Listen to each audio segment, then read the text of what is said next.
Ендеше мынау қазақтың салт дәстүрі бойынша жеткіншектерге бата деп отырып, бата туралы қысқаша айтып кетейін.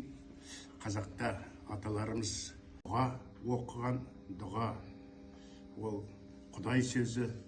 Сонымен қатар қазақтың темір қазығы дейді.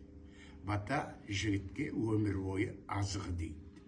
Мына алатын баталарын өмір болсын, әрқашанда қасиет бата өсиет дейді. Ал ендеше батаға аман болсын анашың, аман болсын әкеңде, апатайың тәтеңде, ата мені өмір жолын таңдай біл. Туралықты ұйқыда сергек бол, іске шебер бол, сөзге шешен бол, тойда сәнді бол, ойда мәнді бол, үлкенге тең бол, кішіге себір болғын. Достарың сүйсінсін, дұшпандарың күйінсін. Мақтаса желікке әрдайым шабытты бол, сарқылмас бақытты бол. Алла